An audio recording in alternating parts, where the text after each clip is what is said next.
What if you lost all your memories, but something or someone brought them back? William Carter, an elderly man with Alzheimer's, lives alone on a Montana ranch. His mind fades until a mysterious white mare, Luna, appears, awakening something lost. But not everyone welcomes her, and William must fight to keep both Luna and his memories alive. Stay until the end. This story will touch your heart. Speech balloon, comment where you're watching from, like, subscribe, and hit the bell. Let's begin. William Carter sat on the porch of his old ranch house, wrapped in a thick wool blanket despite the summer sun warming the Montana plains. His eyes, once sharp and filled with life, now carried a distant haze. He could see the open field stretching far beyond the wooden fence, the rolling hills blending into the sky, but he no longer knew if he had been staring at the same spot for minutes or hours. At 78 years old, William was a prisoner in his own mind. Alzheimer's had been slowly stripping away the pieces of his past, scattering his memories like autumn leaves caught in the wind. Some days were better than others. On rare mornings, he could still recall the feeling of riding across the open land, the wind whipping through his hair, the rhythmic pounding of hooves against the earth. Other days, like today, he was trapped in the quiet, his mind clouded, his thoughts tangled in a fog he couldn't navigate. The ranch had once been his pride. Built by his own hands decades ago, it had been home to cattle, horses, and generations of hard work. Now, the wooden beams of the barn sagged with age, the fences leaned, and the fields that once echoed with the sounds of ranching life stood mostly silent. His daughter, Emily, had begged him to move to town, to a facility where he could receive constant care. But William refused. This land was all he had left, even if he could no longer remember why it mattered so much. Emily visited every weekend, making the long drive from Bozeman to check on him. She would cook, clean, and organize the house, but she couldn't clean away the loneliness that lingered in the air. She loved her father dearly, but it was painful to see him slipping further away each time she arrived. She often sat beside him on the porch, watching him stare at nothing, his hands resting in his lap as if waiting for a memory to return. "You should let me bring someone in to help during the week," Emily said gently one evening, standing by the door. "A nurse, maybe, or at least a housekeeper." William didn't respond at first. He just stared at the sky, his fingers absent-mindedly rubbing a worn silver ring on his right hand. Finally, he muttered, "This place doesn't need more strangers." Emily sighed, stepping closer. "Dad, you need help. I can't be here every day, and I don't need anyone." His voice was firm, but there was a tremor beneath it, a frustration born from knowing his own mind was betraying him. Emily knelt beside his chair, placing her hand over his. "I know this is hard. I know you don't want things to change, but I don't want to lose you more than I already have." William turned his gaze to her then, and for a fleeting moment, there was clarity in his tired blue eyes. He opened his mouth as if to say something, but whatever thought he had grasped slipped away before he could catch it. He sighed and looked back toward the fields. Emily squeezed his hand, blinking away the sting in her eyes. She knew better than to push too hard. Some days, he was willing to talk. Others, all she could do was sit beside him in the silence. That night, the wind howled through the open land, rattling the windows of the ranch house. William lay awake in bed, staring at the ceiling, listening to the sound of the past whispering through the walls. He couldn't remember what it was trying to tell him, but the feeling was there. An ache deep in his chest, a longing for something just beyond his reach. Sleep finally claimed him in the early hours of the morning, but his dreams were restless. Shadows of memories danced at the edges of his mind. Flashes of a horse, the sound of hooves against dirt, a voice calling his name. When he awoke, he felt an inexplicable pull in his chest, as if something was coming, something just beyond the horizon. And then, as the morning sun painted the sky in soft oranges and pinks, he saw her, standing just beyond the fence, barely more than a silhouette against the golden fields, was a white mare. She was unlike any horse he had seen in years, elegant, strong, yet strangely familiar. She stood motionless, her dark eyes locked onto his. There was no fear in her posture, no hesitation. It was as if she had been waiting for him. William gripped the arms of his chair, his heart pounding in a way it hadn't in years. He didn't know why, but he felt as if he had known this horse before, as if she had always been meant to find him. The morning air was crisp, carrying the scent of damp earth and wild sage across the open plains.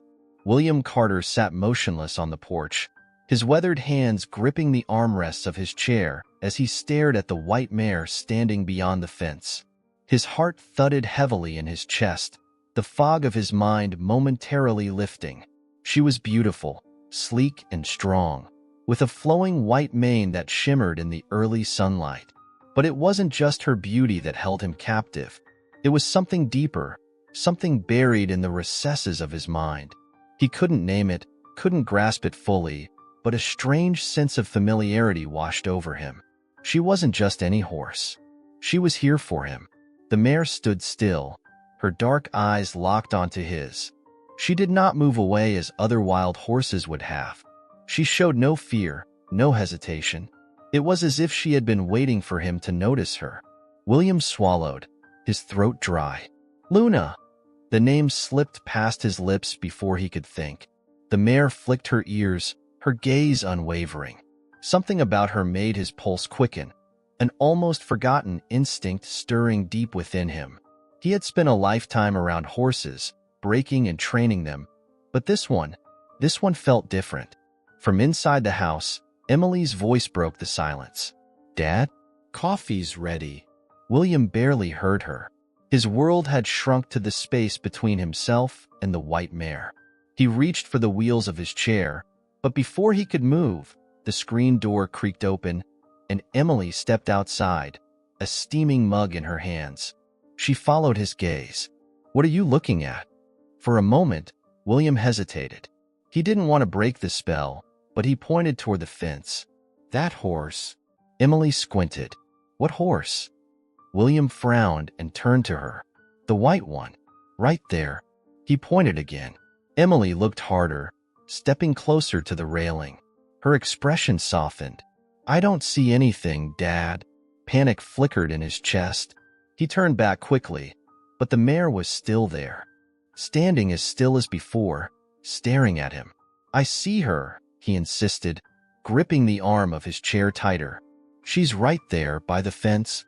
Emily set the coffee down on the small table beside him and crouched next to his chair. Her voice was gentle, as if speaking to a child. "Maybe you're just remembering something, Dad. It happens sometimes, right?" William clenched his jaw. His own daughter didn't believe him, but the mare was real. He knew she was. Then, as if sensing the tension, the mare took a step forward. Emily gasped softly. "Oh," her voice was barely above a whisper now. "I see her." Relief flooded William's chest, though it was quickly replaced by a deeper emotion he couldn't name. The mare stood only a few feet from the fence now, her dark eyes filled with something he couldn't explain. Recognition? Trust? A silent message only he could understand? Emily straightened, her arms crossed. "She's not branded. Probably wild." "She's not wild," William murmured, more to himself than to her. Emily sighed. "Dad, I know it's nice to see a horse again, but we can't have a wild one hanging around. You know how the neighbors get about stray animals." William's jaw tightened. "She's not stray. She came here for a reason." Emily exhaled through her nose, rubbing her temples. She wanted to argue, but she knew her father's stubbornness was unmatched. Fighting him on this would only make things worse. "All right," she said, raising her hands in surrender. "But don't get too attached. If she's wild, she'll move on soon enough." William didn't answer. He wasn't so sure about that. The mare stood there for several more minutes before finally turning away. She didn't run, didn't spook. She simply walked back into the open land, disappearing into the tall grass. William stared after her long after she was gone. That night, as the wind howled outside, he lay awake in his bed, staring at the ceiling. He tried to piece together the feeling that had gripped him when he saw the mare. The name Luna had come so naturally. Why? And why did it feel like this was only the beginning? The next morning, William wheeled himself onto the porch before the sun had fully risen, his breath curling in the cool Montana air. He hadn't told Emily, but he had spent half the night waiting for the white mare to return, and there she was, standing by the fence once again, her white coat almost glowing in the soft light of dawn. She watched him with the same quiet intensity as before. William's fingers twitched against the armrests of his wheelchair. "You came back?" he murmured. The mare's ears pricked forward at the sound of his voice. He felt an odd sense of relief wash over him. He hadn't imagined her. She was real. With some effort, he rolled himself forward, moving across the wooden porch and onto the gravel path leading toward the fence. The uneven ground made the chair's wheels jolt, but he barely noticed. His focus was locked on the mare. "You're not afraid of me, are you?" he asked softly. The mare didn't move away. Instead, she took a slow step closer. William reached out a hand, his palm open, steady. "Come on, girl. Let me see you." For a long moment, the mare hesitated. Then, cautiously, she lowered her head, nostrils flaring as she sniffed at his fingers. Her breath was warm, and for the first time in years, William felt something inside him stir, something familiar. A connection. His lips curled into a smile. "You remind me of someone," he whispered. A memory tugged at the edges of his mind, blurred and distant. A different time, a different place, a different Luna. But before he could hold on to it, the sound of an approaching car shattered the moment. The mare's head snapped up, her ears flicking back as a blue pickup truck rumbled up the dirt road leading to the house. "Damn it," William muttered. The mare backed away, her muscles tensing. "Wait," he said, but the truck's engine roared as it came to a stop, the sound sending the mare trotting off into the tall grass. She disappeared beyond the rolling hills, her white coat vanishing into the morning light. William cursed under his breath, turning to see Emily climbing out of the truck, her hair still damp from a shower. She slammed the door shut. "Dad, what are you doing out here so early?" William scowled. "I was having a conversation before you scared her off." Emily frowned. "Her. The horse," he snapped, gesturing toward the fence. "Luna," Emily sighed, rubbing the bridge of her nose. "Dad, I told you not to get attached. She's just a wild horse." William's grip tightened on the wheels of his chair. "She's not just a horse." Emily exhaled sharply. "Look, I don't want to argue about this, but we have to be practical. If she's wild, she doesn't belong here." William glared at her. "I belong here, and she keeps coming back. Doesn't that mean something?" Emily hesitated. "I don't know," she admitted. "Maybe she's looking for food." "She hasn't eaten anything from me," William said. "She's just here." Emily glanced toward the fields, as if expecting to see the mare again. But the land was empty. She sighed. "Fine. If she comes back, we'll figure it out." William scoffed. "I don't need your permission, Emily." Emily flinched at his tone, but didn't push back. Instead, she knelt beside his chair, her voice softer. "Dad, I just don't want you to get hurt. You know how this disease works. Sometimes, things don't make sense." William's jaw clenched. "This makes sense." Emily studied him for a moment, then shook her head. "I'll be inside." She turned and walked back toward the house, leaving William staring at the empty fields. Hours passed. The sun climbed high, and William barely moved from his spot. He waited, and just before dusk, she returned. Luna stood at the fence again, watching him. William smiled. "Took you long enough." And this time, when he reached out, she stepped closer, pressing her warm nose against his palm. A bond had been formed, and neither of them knew it yet, but it would change everything. The days passed, and Luna kept returning. Every morning, she would be there, waiting by the fence. And every morning, William would wheel himself out to meet her, his gnarled hands brushing against her soft coat, his mind pulling at the fog of forgotten memories. Emily watched this growing obsession with increasing unease. At first, she had dismissed it as just another one of her father's confused fixations, something that would fade like so many of his thoughts did these days. But it didn't fade. If anything, it grew stronger. One evening, as the sun dipped below the Montana plains, she stood at the kitchen sink, washing dishes, watching through the window as her father reached out for the mare again. His face, usually lost in a vacant haze, was sharp with focus. He spoke to the horse in a soft, steady voice. And the mare, Luna, listened. Emily sighed. She dried her hands and stepped outside. The crisp evening air hit her as she walked across the porch and made her way toward him. "Dad," she called. William didn't look at her. He was too absorbed in Luna. Emily crossed her arms. "We need to talk." William finally glanced at her, his brows furrowing. "What?" Emily motioned toward the mare. "This." William's expression darkened. "She's not hurting anyone." "That's not the point, Dad," Emily said, trying to keep her voice steady. "You've been spending all your time with her. You barely eat. You barely sleep. I'm worried about you." William scoffed. "I've been fine." Emily shook her head. "You don't see what I see. You're getting worse." William's fingers curled over the armrests of his wheelchair. "I don't need a damn lecture." "I'm not trying to lecture you," Emily said, exasperated. I don't understand why this horse means so much to you."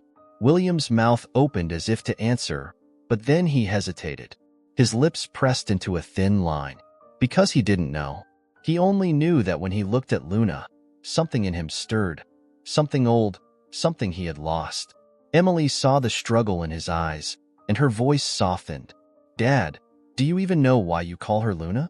William inhaled sharply. The question struck something deep. He knew the name. He had felt it on his tongue the first time he saw her.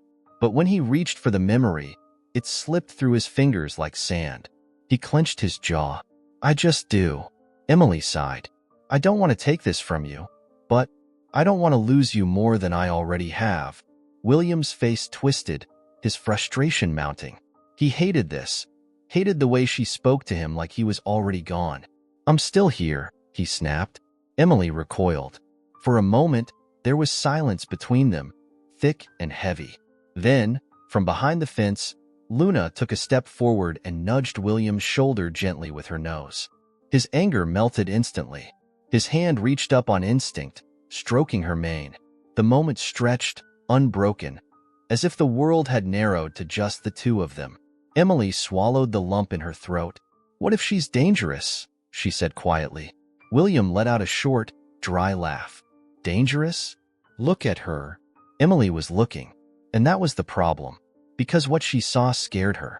Not the horse, but the way her father looked at the horse, like she was the only thing in the world keeping him tethered to reality. Emily bit her lip, rubbing her arms against the cold. "I just don't want to see you get hurt." William exhaled slowly, still stroking Luna's mane. "I think it'd hurt more if you took her away from me." Emily closed her eyes for a moment, then nodded. "All right," she said finally. "I won't stop you." She turned and walked back toward the house, but as she reached the porch, she heard her father's voice, low and certain. "She came back for a reason, Emily." Emily paused, and in that moment, she wasn't sure what scared her more, that her father believed it, or that deep down, a part of her did too. Word spread fast in small Montana towns. By the end of the week, most of William Carter's neighbors knew about the wild white mare hanging around his ranch, and not everyone was happy about it. On a cloudy afternoon, William sat in his wheelchair near the fence, running his fingers through Luna's silky mane. The rhythm of the strokes calmed him, grounding him in a way nothing else could these days. But then the sound of a truck rumbling up the dirt road pulled him out of his quiet moment. William frowned. He recognized that old, beat-up Ford F-150 before the driver even stepped out. Tom Henderson. The man had been his neighbor for nearly 3 decades, though neighbor was a loose term out here. In rural Montana, a neighbor could live miles away, but that didn't stop them from minding your business. Tom was a cattle rancher, tough as old leather, built like a tree stump with a permanent scowl etched onto his sun-beaten face. He had a reputation for being as stubborn as the land itself. William already knew why he was here. The truck door slammed shut. "Afternoon, Bill," Tom greeted. adjusting his cowboy hat as he walked over. His boots crunched against the dry dirt. William didn't look at him. "Don't call me Bill." Tom smirked. "All right, William." William sighed, still stroking Luna's mane. "What do you want?" Tom stopped near the fence, his eyes narrowing at the mare. "That horse. The white one. She's been hanging around here a lot." William finally turned his gaze toward him. "And?" Tom folded his arms. "And that's a problem." William scoffed. "For who?" "For people who actually run livestock," Tom shot back. "You know what happens when wild horses get too comfortable near ranches? They start messing with fences. They scare the cattle. Hell, they can bring diseases." William shook his head. "She's not hurting anyone." Tom let out a low, humorless chuckle. "Not yet." Luna flicked her ears back, but stayed close to William. She wasn't afraid of the man, but she didn't like his tone either. Tom sighed, rubbing his jaw. "Look, I get it. She's pretty. She's got that ghostly look that makes people think she's special. But she's just a damn wild horse, William. And if she keeps sticking around, someone's gonna call wildlife control." William's grip tightened on his wheelchair. "That a threat?" Tom's expression hardened. "It's a warning. I will call them if she starts causing trouble. And you know they don't take wild horses to some nice, open sanctuary. They round 'em up, break 'em, or worse. Ship 'em off to slaughter auctions." The words sent a sharp pang through William's chest. Luna huffed, stepping protectively closer to him. William glanced up at her, feeling something tighten in his throat. He turned back to Tom, his voice cold. "She's not going anywhere." Tom clicked his tongue. "Don't be stubborn, old man." "I'm old, not blind," William snapped. "I see what's happening here. You just don't like things you can't control." Tom exhaled, frustrated. "This ain't about control, it's about common sense. I'm not the only one talking, William. The other ranchers are worried too. If she starts getting too close to their herds, someone's gonna take care of it. And they won't wait for permission." A bitter taste filled William's mouth. He knew exactly what that meant. Gunshots in the middle of the night. A body left to rot in some field. His fists clenched. Tom must have seen the fury in his eyes because his voice softened just slightly. "Look, I ain't the bad guy here," Tom said. "I don't want to see you get in trouble for something stupid. You got enough on your plate." William's eyes burned. He hated when people talked to him like that, like he was already half dead. "I don't need your damn pity," he muttered. Tom sighed, stepping back toward his truck. "Fine, but don't say I didn't warn you." He climbed into his truck, the engine growling to life. Before driving off, he rolled down the window. "Make the right call, William," he said, "before someone makes it for you." Then he was gone, dust kicking up in his wake. William stared at the empty road, his hands shaking from rage. He turned back to Luna. She was watching him, as if she understood everything that had just happened. William reached up, pressing his forehead against hers. "They're not taking you," he whispered, his voice thick. Luna let out a deep exhale, warm and steady. And for the first time in a long time, William felt like himself again. The tension in the air was suffocating. William could feel it pressing against his chest every time he wheeled himself onto the porch. He knew how things worked in these parts. When men like Tom Henderson issued warnings, they weren't just empty words. Someone would act, and that meant Luna wasn't safe.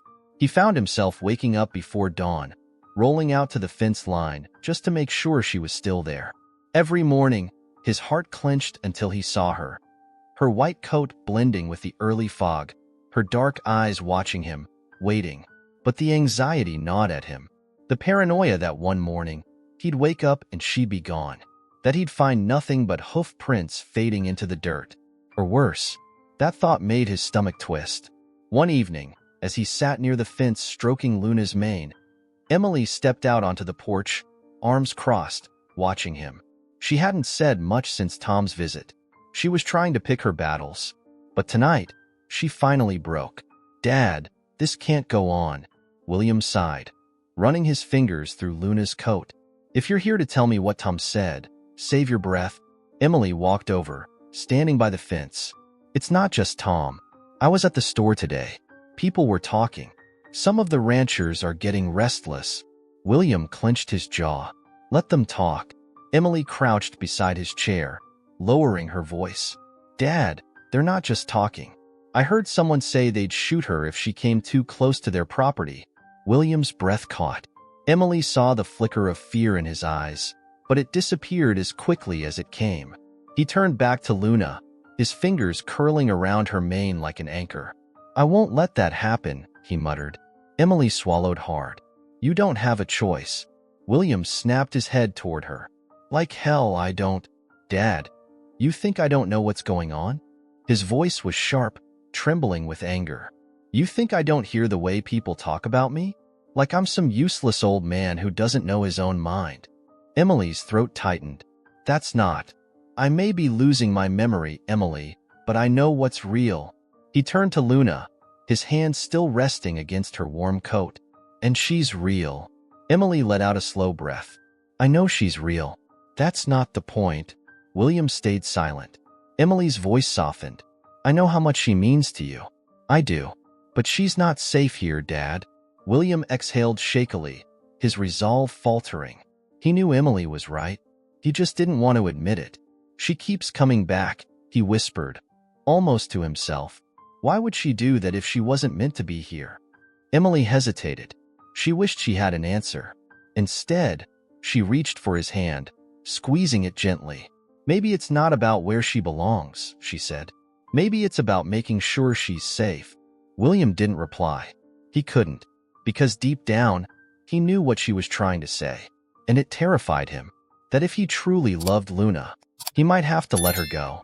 The sky had been restless all afternoon, thick gray clouds rolling over the Montana plains like an unsettled tide.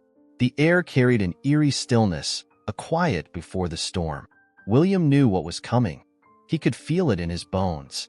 He had spent his life reading the land, predicting the weather before it even touched the first blade of grass. Tonight was going to be bad. Luna had been near the fence all day, pacing more than usual, her ears flicking nervously at the distant rumble of thunder. William had seen that behavior before. Horses could sense storms before they arrived. But this time, there was something else in her eyes. A kind of urgency, a kind of warning. By the time the first raindrops began to patter against the dry earth, Emily had already come outside, arms crossed, watching the sky. I should head back to Bozeman before it gets worse, she muttered. William barely heard her. He was too focused on Luna. Emily sighed, following his gaze. She'll be fine, Dad. She's wild. She knows how to survive a storm. William's grip tightened on his wheelchair. What if she doesn't come back? Emily hesitated. She didn't have an answer. Then, as if the universe itself had heard him, a sudden crack of lightning split the sky, followed almost instantly by a deafening boom of thunder. The ground trembled beneath them, and Luna bolted. William's heart clenched as he watched her disappear into the storm, her white coat swallowed by the darkness. No, he whispered. Emily put a hand on his shoulder. Dad, she'll. But William was already moving, pushing his wheelchair away from the porch. Dad, stop. He didn't listen. His wheels skidded slightly in the wet dirt, but he forced himself forward, faster. The rain picked up, turning from a drizzle to a downpour in seconds. He could barely see through the sheets of water, but he knew Luna was out there. He had to find her. He had to. Dad, come back. Emily's voice was distant now, muffled by the wind. He kept going. The ground was getting worse, mud sucking at the wheels, making it harder to move. But he didn't stop. Then, suddenly, everything tilted. The left wheel hit a deep rut in the ground, and before he could react, his whole body lurched sideways. The chair tipped. William hit the ground hard, the cold mud seeping into his clothes, his breath knocked from his lungs. For a second, he couldn't move. Panic clawed at his chest. He tried to push himself up, but his arms were weak, trembling from the impact. The storm roared around him, rain pelting his face, the wind howling through the trees. He was stuck. And then, footsteps. Not human ones. Hooves. William forced his head up, blinking through the rain. And there she was. Luna. She stood just a few feet away, her coat drenched, her mane whipping wildly in the wind. But her eyes were locked onto his, as if she had been waiting for him to see her. William let out a shaky breath. "You came back." Luna took a cautious step forward, lowering her head. William tried to move, but his body wouldn't cooperate. His strength was fading fast, and the mud was making it impossible to push himself up. Then, something incredible happened. Luna stepped even closer and lowered her body. Right next to him, William's breath hitched. No way, but he understood. With the last of his strength, he reached up, gripping her soaked mane. She didn't flinch. She didn't move. She waited. And with everything he had left, William pulled. His body lifted just enough for him to shift upright, leaning against her for support.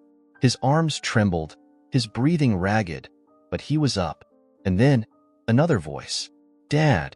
Emily's flashlight beam cut through the darkness, her footsteps sloshing through the mud as she ran toward them. "Oh my God," she gasped, dropping to his side. "Are you okay?"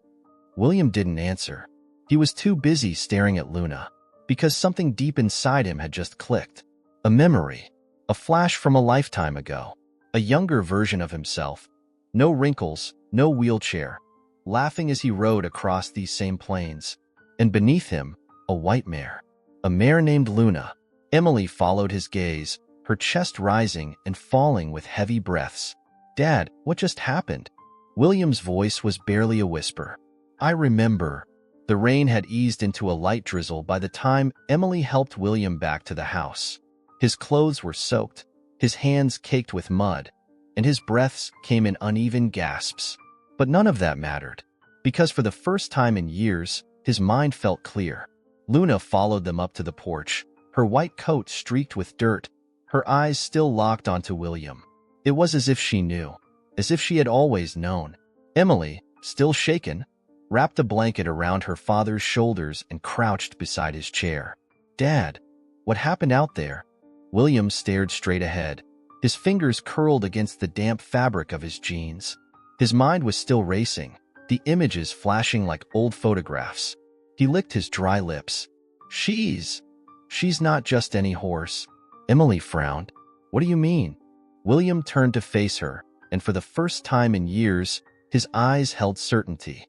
"When I was a young man, before I married your mother, before I even had this ranch, I had a horse." His voice was quiet, but steady. "A white mare." Emily's breath caught. William continued, his gaze shifting to Luna. "I named her Luna." Emily stared at him, confusion flashing across her face. "Dad, are you saying this is the same horse?" "That's impossible." William exhaled, shaking his head. "No, not her. But she's just like her. The way she moves, the way she looks at me. It's the same." Emily searched his face.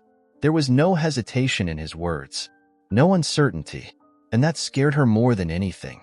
"Dad," she said carefully, trying to tread lightly, "are you sure this isn't just, a memory getting mixed up?" William's jaw tightened. "I'm not confused, Emily." Emily hesitated. She had spent the last few years watching her father lose himself, watching him forget things, people, places. But right now, he looked more present than she had seen him in years. She swallowed hard. "Tell me." William took a deep breath. The memory was so clear now, playing out in front of him like an old film. "I got Luna when I was 21. I wasn't living here yet. I was just a kid, working at a ranch up near Great Falls. I didn't have much, but I had her. She was wild when I found her, just like this one. Took me months to earn her trust." Emily listened, her fingers tightening around the blanket. William's voice softened, lost in the past. "She was my best damn friend, rode with me everywhere.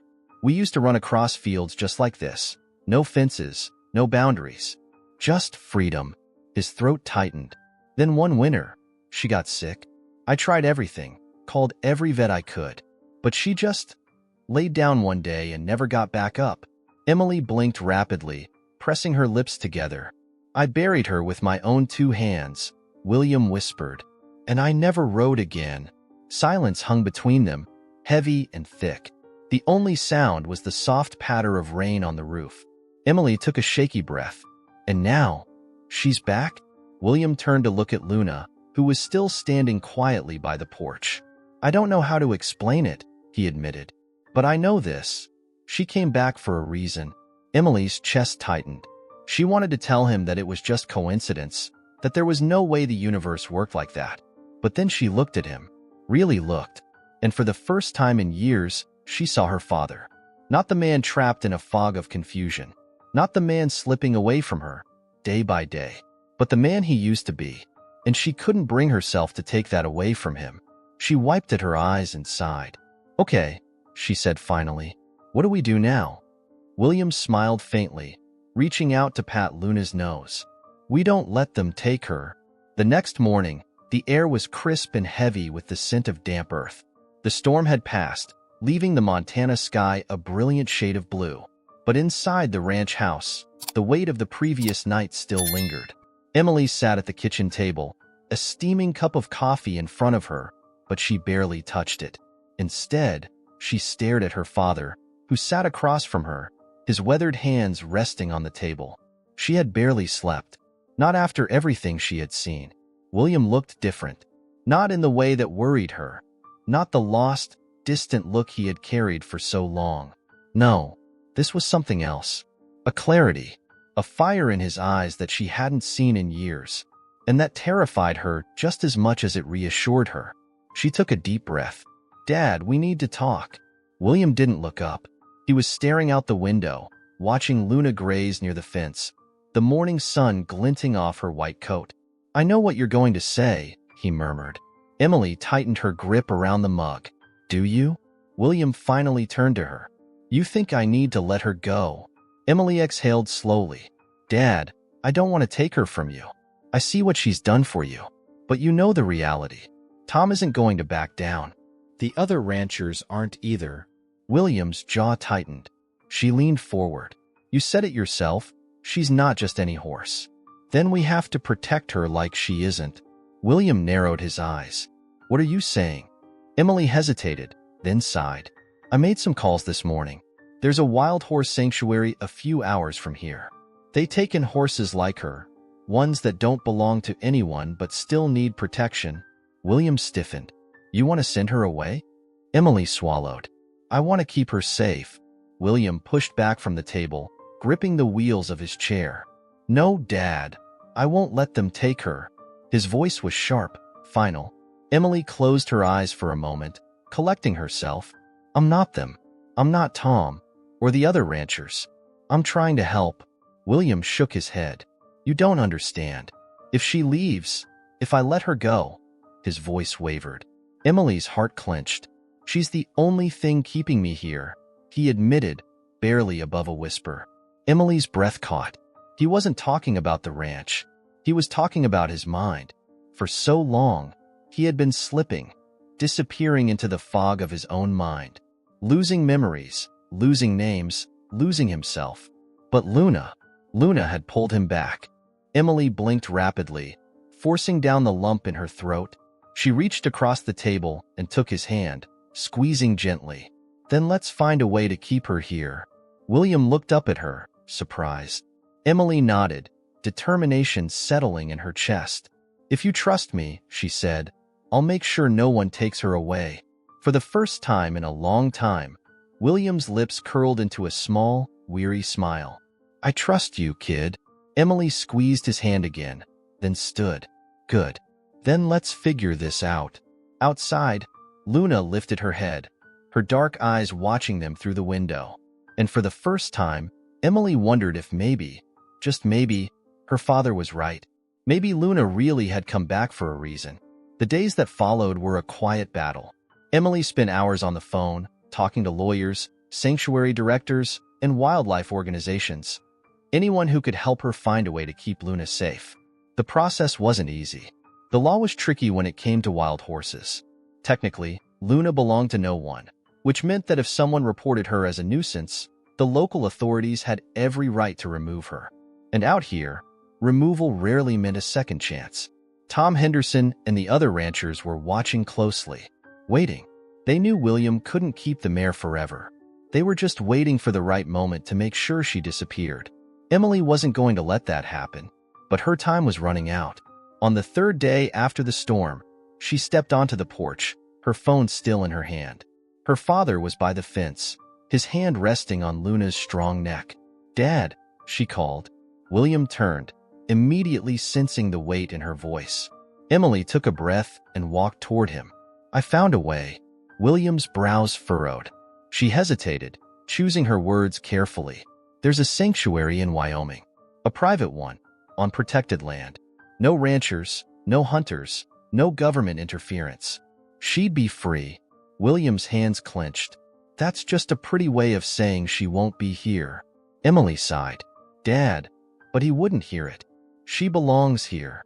His voice was sharp. "I won't let them take her from me again." Emily's throat tightened. "Dad, you know she's not the same Luna." William met her eyes, and for the first time, she saw fear there. "She is to me," he whispered. Emily swallowed hard, her heart breaking. She knelt beside his chair, taking his weathered hands in hers. "If she stays here, she'll die." William closed his eyes. She squeezed his hands. "You said it yourself. She came back for a reason. Maybe that reason wasn't to stay. Maybe it was to remind you." William opened his eyes, blinking away the wetness gathering there. Emily's voice softened. "To remind you of who you were, of what you loved, of the parts of you that aren't gone." William's lips trembled. He looked at Luna, standing beside him, her deep, knowing eyes watching him carefully. She had come back when he needed her most. She had brought him back. But Emily was right. She deserved freedom. William took a deep breath, steadying himself. "Will I see her again?" Emily smiled through her own tears. "As often as you want." William exhaled, his hands running one last time through Luna's mane. Then, in a voice so soft it was almost lost to the wind, he whispered, "Thank you for finding me." Luna pressed her nose against his chest in response, as if she understood. 2 days later, Emily and William watched as Luna was gently led onto a trailer, bound for Wyoming. She didn't resist. She didn't fight. She simply looked at William one last time, then disappeared inside. William didn't move for a long time after the truck pulled away. Emily stood beside him, her hand resting on his shoulder. "You okay?" William exhaled. "Ask me tomorrow." Emily smiled sadly. "Deal." A week passed, then 2. William still went to the fence line every morning. His body ached a little more, and the fog in his mind still returned in waves. But now, when he closed his eyes, he could see her, racing across an open field. No fences, no boundaries, just freedom. And when Emily came to visit, she often found him on the porch, staring into the horizon, a faint smile on his face. Because even as time continued to steal his past, there was one thing it would never take from him again. He would never forget her. Not this time. Leave your like, subscribe to the channel, turn on the notification bell, and if you watched until now, comment, "I watched until here," and share your opinion about this story. Oh, and don't forget to watch the next video that appears on the end screen. It's really exciting.